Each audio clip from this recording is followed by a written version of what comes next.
Welcome back to our channel, where we honor the lives of legends gone too soon.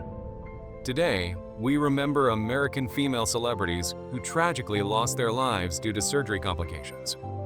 Their talent, beauty, and influence left a lasting mark on the world, even though their journeys were cut short. Join us as we pay tribute to these unforgettable stars. Whitney Houston, the powerhouse voice that defined a generation, was found lifeless in a hotel bathtub on February 11, 2012, just hours before she was scheduled to attend a pre-Grammy party. At only 48 years old, her death sent shockwaves through the world, a tragic end to a life once filled with unparalleled talent, success, and deep struggles. The official cause was accidental drowning, but her autopsy revealed a heartbreaking truth. Years of drug use had taken a severe toll, with cocaine found in her system, along with heart disease that made her vulnerable in that moment. Her final days were erratic, reports surfacing that she looked unsteady, out of sorts, and exhausted, her once radiant glow dimmed by years of personal battles. It was a devastating fall from grace for a woman who had once stood on top of the world. Born on August 9, 1963, in Newark, New Jersey, music was in her blood. Her mother, Cissy Houston, was a legendary gospel singer, and her cousin was none other than Dionne Warwick. From the moment she opened her mouth to sing, it was clear Whitney was destined for greatness.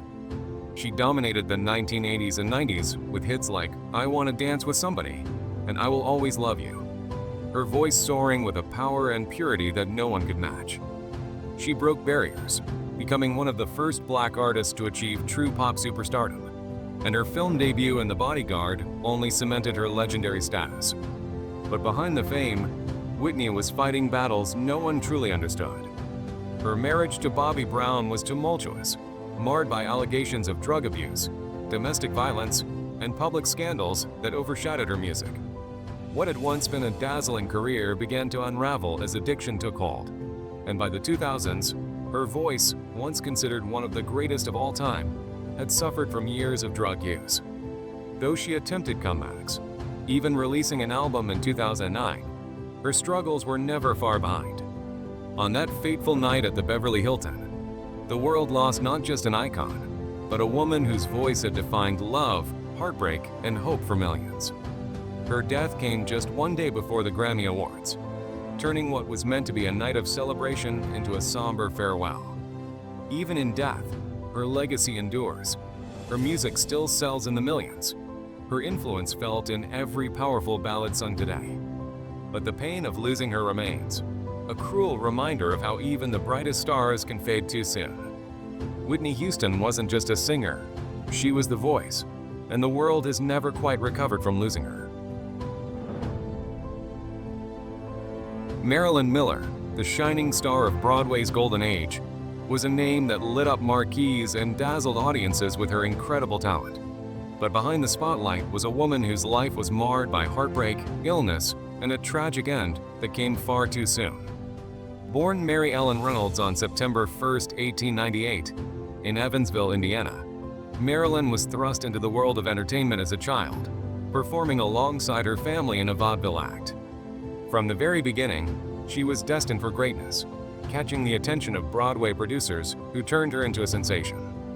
She became the ultimate rags-to-riches story, embodying grace, beauty, and charm, with a dazzling smile that made her the darling of musical comedy. She starred in legendary productions like Sally, Sonny, and Rosalie, leaving an unforgettable mark on the stage with her tap-dancing and angelic voice. But beneath the glamour, Marilyn's personal life was filled with struggles.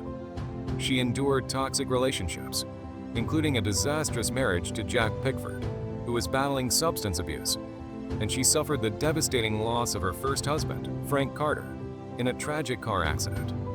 As time went on, the pressures of fame, failed relationships, and the demands of show business began to take their toll. She turned to alcohol, a battle that would worsen as her health declined. Marilyn had long suffered from chronic sinus infections, and in March 1936, she was admitted to Doctors Hospital in New York, struggling with both her physical condition and a nervous breakdown. Despite undergoing multiple blood transfusions in a desperate attempt to recover, Her body couldn't fight anymore. On April 7, 1936, at just 37 years old, Marilyn Miller passed away due to complications from a sinus surgery. A cruel and tragic end for someone who had once embodied youth and vitality on stage. Her death sent shockwaves through the entertainment world, and thousands gathered for her funeral, a heartbreaking testament to how deeply she was loved. Even in death, her legacy remained. Her story was immortalized in the 1949 film Look for the Silver Lining, a reminder of the light she once brought to the world. But behind the silver lining of her onstage persona was a woman who fought battles no audience could see.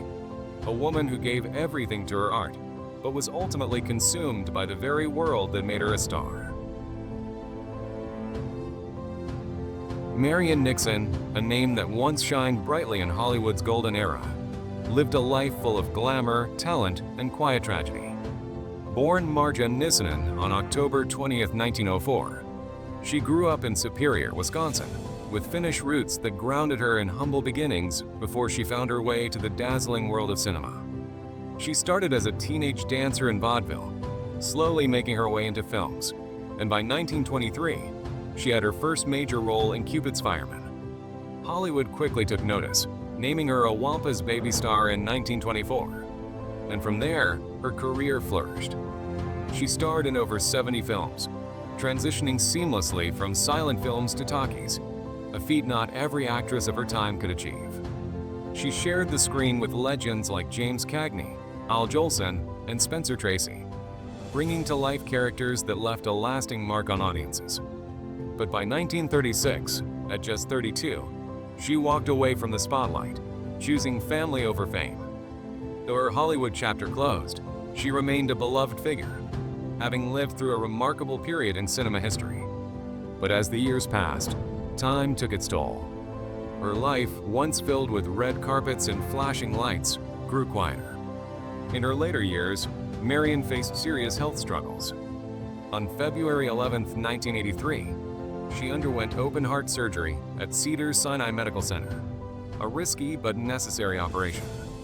But 2 days later, on February 13, complications arose, and the woman who had once danced her way into Hollywood's heart took her final bow at the age of 78. The news was heartbreaking. Marian Nixon, the woman who had once embodied the charm and beauty of early Hollywood, was gone. She was buried at Forest Lawn Memorial Park in Glendale, California, alongside other legends of the silver screen. Her death marked the end of an era, a silent reminder that even the brightest stars eventually fade. Yet, her legacy lives on through the films she left behind, each frame a testament to the talent and grace of a woman who once captivated the world. Myrna Loy, the luminous actress whose career spanned silent films to Hollywood's golden age, took her final breath on December 14, 1993, in New York City at the age of 88. The cause of death was complications from a long and undisclosed illness, her frail condition keeping her from even attending the Academy Awards in 1991, when she was honored with a Lifetime Achievement Oscar. Loy, who had once dazzled audiences with her charm and effortless grace, spent her last years away from the limelight, battling the declining health that eventually led to her passing during surgery at Lenox Hill Hospital. She had been living quietly, her public appearances rare, her once vibrant presence slowly fading into memory. Born Myrna Adele Williams on August 2, 1905, in Radersburg, Montana, she grew up surrounded by the wide-open landscapes of the American West. The death of her father during the 1918 flu pandemic forced the family to relocate to Los Angeles, where her mother hoped for a fresh start. It was there, in the city of dreams, that Loy's path to stardom began. Her striking beauty caught the attention of Hollywood, and she started out playing exotic vamps and mysterious femmes fatales in silent films, often typecast due to her distinctive features. But it was her role as Nora Charles in The Thin Man, 1934, that redefined her career and established her as a Hollywood icon, proving her gift for comedy and chemistry with co-star William Powell. As the years passed, she became one of the most beloved actresses of the 1930s and 40s, appearing in classics like The Best Years of Our Lives, Mr. Blandings Builds His Dream House, and The Bachelor and the Bobby Soxer. Off-screen, she was deeply involved in humanitarian efforts, working with the Red Cross during World War II and later advocating for civil rights. Despite never receiving an Academy Award nomination, her contribution to cinema was undeniable, and in 1991, she was finally recognized with an honorary Oscar. But by then, time had taken its toll. She had spent her final years largely out of the public eye, her health quietly deteriorating. When she passed away, Hollywood lost one of its brightest stars, a woman who had redefined elegance and intelligence on screen. Her ashes were taken back to her home state of Montana, where they were laid to rest, a final return to the place where her journey began. Even in death, Myrna Loy remains a symbol of grace, talent, and the enduring magic of classic Hollywood. Erma Bombeck was a voice for millions, a humorist who found beauty and laughter in the chaos of everyday life. But behind her wit and charm was a struggle she kept hidden for years. Born on February 21, 1927, in Dayton, Ohio, Erma grew up in a working-class family, showing a love for writing from an early age. She pursued journalism, eventually becoming a household name with her syndicated column, At Wit's End, and best-selling books that captured the absurdity and reality of suburban life. By the 1970s and 80s, she was one of the most beloved writers in America, making people laugh with her self-deprecating humor and relatable tales of motherhood, marriage, and the never-ending battle with housework. But while her words brought joy to millions, she was privately battling a disease she had carried since she was just 20 years old, polycystic kidney disease, a cruel and relentless condition. She endured years of dialysis, hiding her suffering while continuing to write, travel, and make television appearances. Even after surviving breast cancer and a mastectomy, she kept pushing forward, refusing to let illness define her. For years, she waited for a kidney transplant, her body growing weaker as time passed. Then, on April 3, 1996, she finally received the transplant she had been hoping for. But fate was unkind. Just weeks later, complications from the surgery took her life on April 22, 1996. She was only 69 years old. Her death left a void in the world of humor, a silence where laughter once echoed. She had spent her life making others smile, yet her final days were filled with struggle and pain. She never let the world see how much she suffered, because to her, bringing joy to others was more important than dwelling on her own pain. Her legacy lives on, not just in her words, but in the way she reminded us to find humor even in the darkest moments, to embrace the messiness of life, and to never take a single day for granted. Erma Bombeck wasn't just a writer.